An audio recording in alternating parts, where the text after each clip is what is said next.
Ketika Korea Utara meluncurkan percobaan roketnya ke arah Jepang kemarin, dunia intelijen pertahanan internasional menjadi ramai. Kita tahu Jepang negara yang paling gencar melakukan sanksi ekonomi terhadap Rusia sebagai pernyataan Jepang anti Rusia dan tidak setuju Ukraina dianeksasi oleh Rusia. Jepang punya sejarah panjang yang memang tidak suka Rusia. Dan kita tahu Korea Utara, pemerintahannya bisa berjalan panjang karena dua negara membuat Korea Utara ini sebagai benteng atas sekutu. Negara itu tadi adalah Rusia dan Tiongkok. Keduanya memelihara Korea Utara untuk menjadi seperti saat ini. Begini, kita jabarkan tentang rencana Ukraina mau menjadi member NATO itu ibarat negara Meksiko menjadi anggota obornya Tiongkok.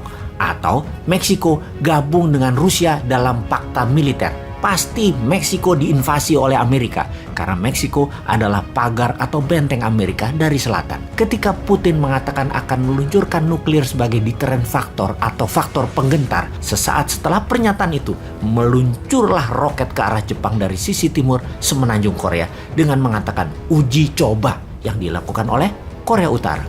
Padahal itulah deterrent factor atau kode keras. Don't mess around with Russia, wahai Jepang. Kata-kata tersebut keluar lewat Korea Utara, dititip oleh Rusia. Semakin menarik ini perang Ukraina karena Rusia main dua kaki dengan cantik. Sisi Eropa Timur dan sisi semenanjung Korea. Di sisi Natuna Utara, kayaknya dapat dipastikan Tiongkok saat ini sedang memanaskan engine perangnya di sana. Kapan ini menjadi bencana dunia? Kita sudah mengatakan jauh-jauh hari sejak tahun 2019, di mana Menteri Keuangan kita kan sama, dia juga. Kita mengatakan ubah strategi ekonomi bernegaranya karena ini bukan masa dunia dalam ekonomi normal. Ini dalam war. Maka ekonomi dan strategi bernegaranya harus berbasis warfare. Economic at war berbeda dengan economic at normal condition. Awalnya perang dagang, kemudian perang petrol dan perang komoditi, lalu perang biologi, kemudian perang cuaca. Dan kita ingatkan selalu, di awalnya perang dagang, di akhirnya perang militer. Sudah siapkah kita? Indonesia maksudnya sudah siapkah?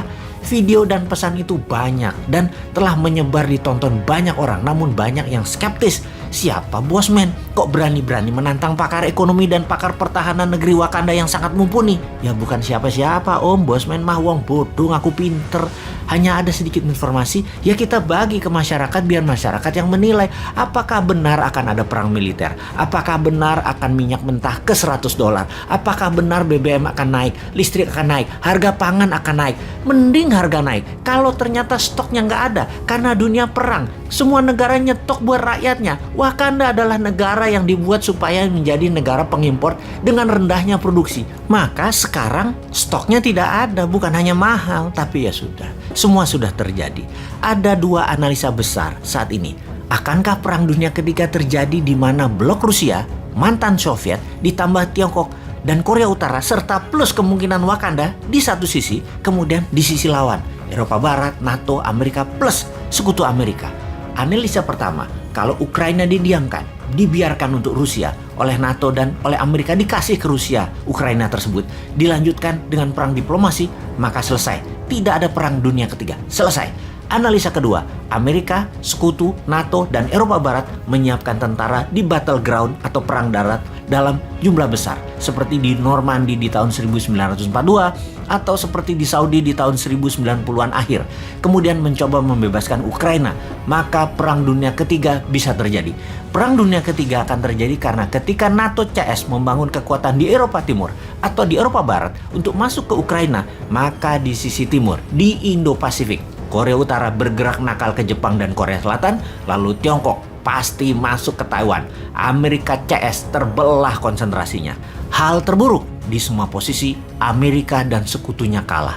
Maka dunia punya New World Order baru, yaitu Rusia dan Tiongkok yang berkuasa. Ini sebuah peluang game changing kalau Wakanda di bawah New Mind, karena pasti memilih membangun kekuatan nasional selagi mereka perang dengan printing money, kemudian membangun secepat kilat kekuatan nasional berbasis mineral, rempah, dan raja maritim kuasai Selat Nusantara.